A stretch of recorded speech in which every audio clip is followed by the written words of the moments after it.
Olá, minha gente da Geek, muito obrigado pela oportunidade da gente poder fazer mais essa rodada de perguntas. Eu acho que a gente tem a possibilidade de ampliar diálogos e percepções sobre esse mundo que nos une, da educação, dos cuidados com o outro, da preocupação com as crianças, da interseção entre a família e a escola.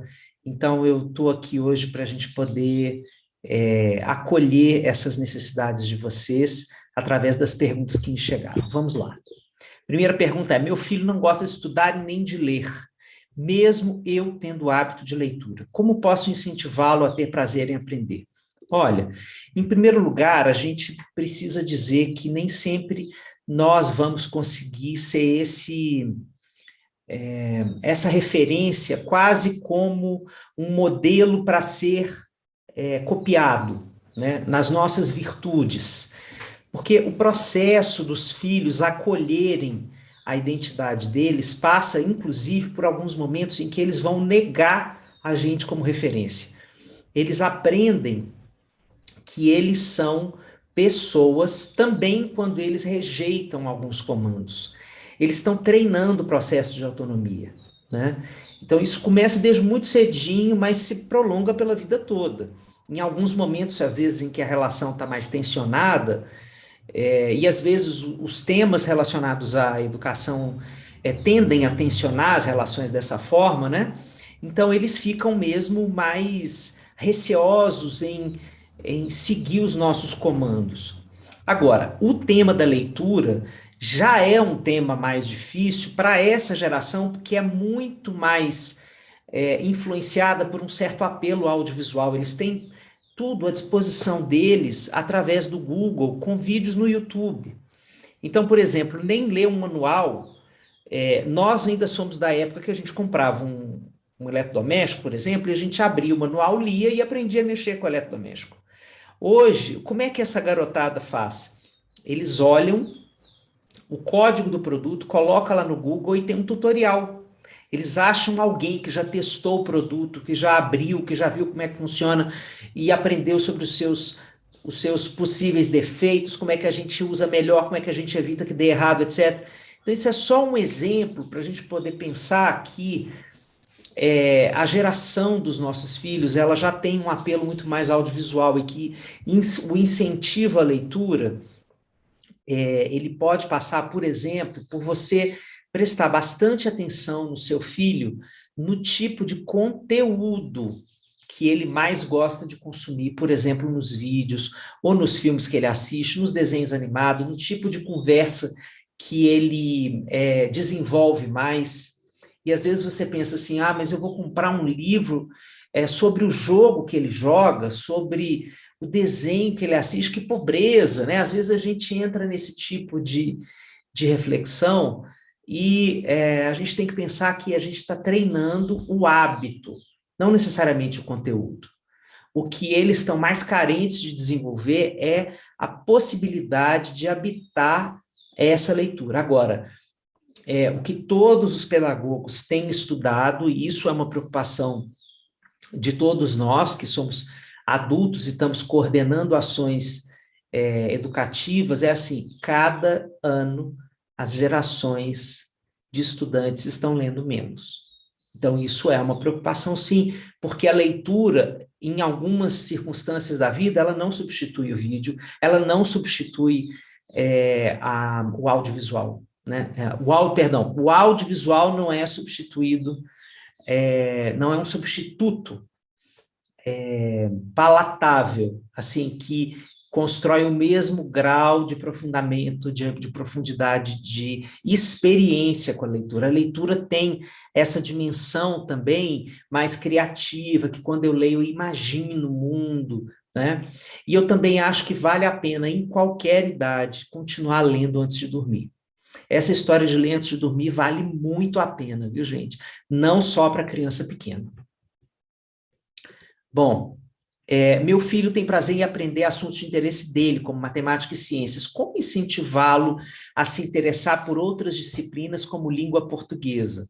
Bom, primeiro, assumir que as crianças não vão ter o mesmo nível de interesse por todas as disciplinas, como se você voltar para a sua experiência acadêmica, né, de estudante, desde primário, ginásio científico, ensino médio, fundamental, você vai perceber que você tampouco teve essa homogeneidade, né?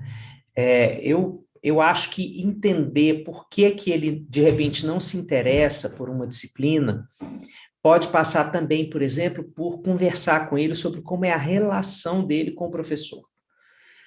Porque se tem uma coisa que transforma o desejo de saber como determinado conteúdo, é a relação que ele tem com aquele professor ou com aquela professora. Tem um psicólogo chamado Lev Vygotsky, que ele estudou muito isso, ele estudou esse processo da aprendizagem sendo mediado pela figura que nos ensina a querer saber mais. Então, muitas vezes a função do professor é de ser uma pessoa que atiça a curiosidade do outro para querer saber sobre aquilo. E sabe, muitas vezes o processo que as escolas cobram dos professores é um processo que às vezes é maçante, muito conteudista, a pessoa tem que dar conta de muita matéria ali durante muito tempo, tem que dar aula para muitas turmas, o professor às vezes não tem tempo para imaginar, assim, para elaborar uma aula mais criativa, mais sedutora do ponto de vista da construção dessa curiosidade. Mas eu acho que vale a pena perguntar e investigar a relação tanto com o professor da matéria que ele não gosta, quanto com o professor da matéria que ele gosta. E ver se é o caso, por exemplo, dele ter uma outra experiência naquela matéria com outro professor. Né? Uma ou duas, ou um tempinho de aula que você possa contratar com outro professor para ver se esse outro professor constrói uma outra relação dele com aquele conteúdo. Né? Como dosar o tempo de diversão no videogame e o tempo para estudar sem perder o prazer em aprender? Olha, hoje vocês só estão me trazendo dilemas importantes, porque esse eu diria que é o as da questão, né? Assim, o X da questão, porque os jogos, eles roubam da criança e do adolescente a tolerância a um funcionamento cerebral mais lento. O jogo eletrônico, ele tem um funcionamento, ele cobra do cérebro um funcionamento mais acelerado. E quando a criança fica muito tempo no jogo, depois ela fica impaciente para lidar com a vida que rola em outro timing, em outro tempo, em outro ritmo. Então, eu acho que valem acordos na família sobre isso, mas também acordos coletivos, né? Que você possa se reunir com outras famílias para tomar e ter ideias e combinar parâmetros, se isso for possível, se você tiver intimidade com outras famílias, de repente combinar alguns acordos coletivos. Eu tenho visto experiências muito bonitas que têm funcionado de algumas famílias de amigos tomarem acordos como, por exemplo, digamos que vocês cheguem no seguinte acordo: 9 horas da noite tem que desligar todos os eletrônicos e nós vamos fazer, antes de dormir, uma experiência de leitura. Ou 8 horas, ou antes do jogo nós vamos fazer uma coisa offline, ou todo dia para você ter uma experiência de jogo, você vai ter que ter uma experiência offline que não seja da escola, né? Mas quando isso, por exemplo, fizer parte de uma cultura maior, fica mais fácil para a criança e para o adolescente acatarem isso como uma regra. Agora, vai ter muita indignação da criança e do adolescente, porque o jogo é muito mais sedutor. E isso é que é a grande dificuldade dessa história, e é meio perverso isso, porque nós ficamos muito pequenos e muito sozinhos perto de um potencial de sedução e de captura do interesse da criança e do adolescente. Assim, é desumano, assim, ver o tamanho que a gente fica diante do poder dessa indústria, né? Então, quando a gente coletiviza isso, se a gente puder trazer isso também para a escola poder debater isso, né?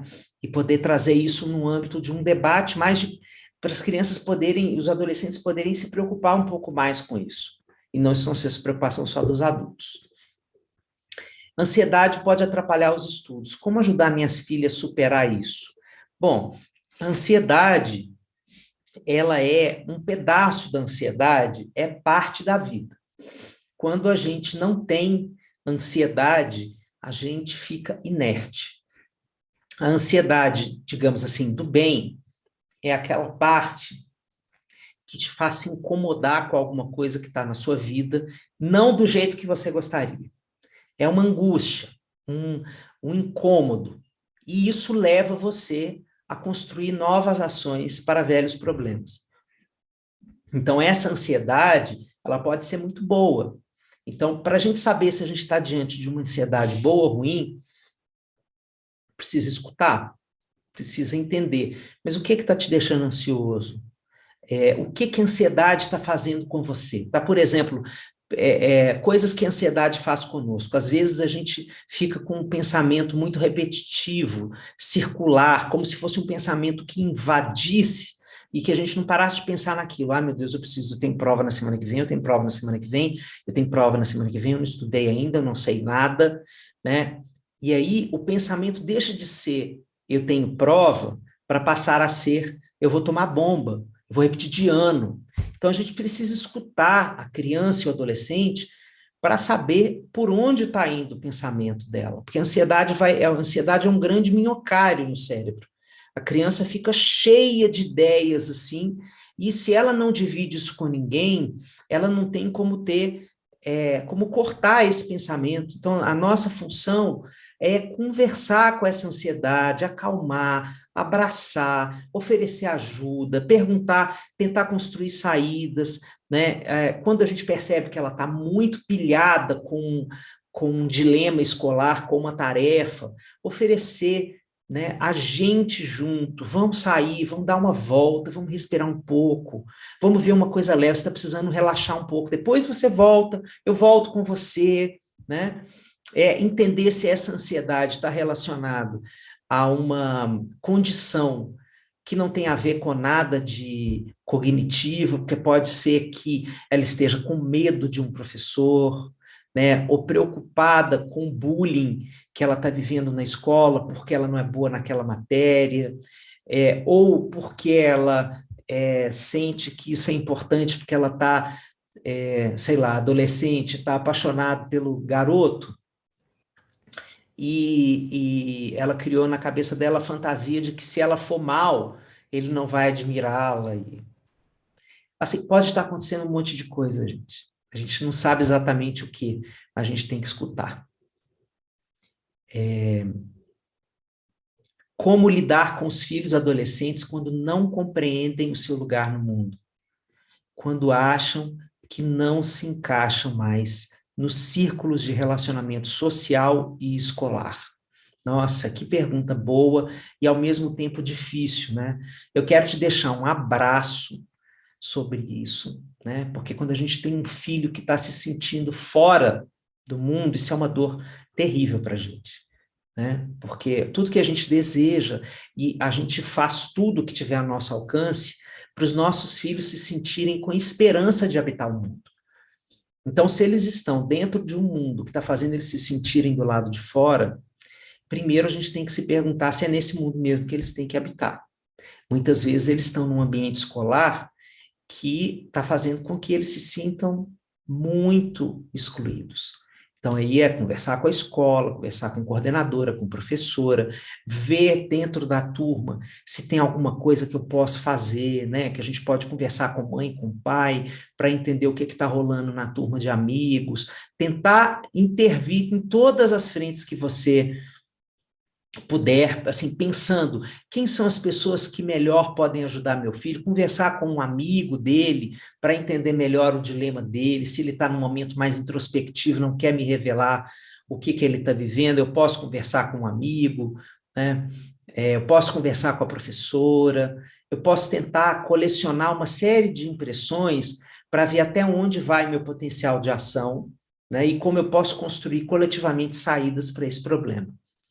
Mas pode chegar, inclusive, o momento em que você diga assim, eu vou ter que tirar ele dessa escola, ou essa escola não serve para ele, essa escola está fazendo ele sofrer, ou até mesmo a escola é tão maravilhosa, eu gosto da escola, ele gosta da escola, ele não gostaria de sair da escola, porque ele valoriza muitas coisas que ele tem, mas o ambiente está muito tóxico para ele, porque ele está vivendo um tipo de exclusão ali dentro que está destruindo a autoestima dele. E não é só para ele aprender a aprender, mas a autoestima para ele aprender sobre o que ele pode ser na vida, o que ele pode merecer da vida.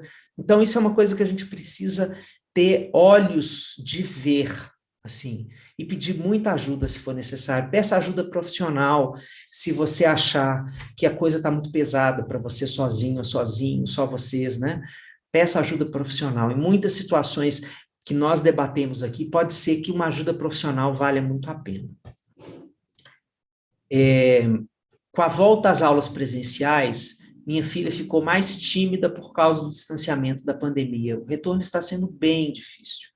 Como ajudá-la? Nossa, eu posso te dizer que isso aconteceu aqui na minha casa também. Um dos meus 3 filhos me disse, no primeiro dia de retorno às aulas, que ele teve uma crise de choro antes de entrar na escola, dentro do carro, e ele disse assim, pai, eu acho que eu me esqueci como eu me relaciono. Eu não sei se eu sei mais fazer amigos. Então, veja que coisa dura, difícil, né?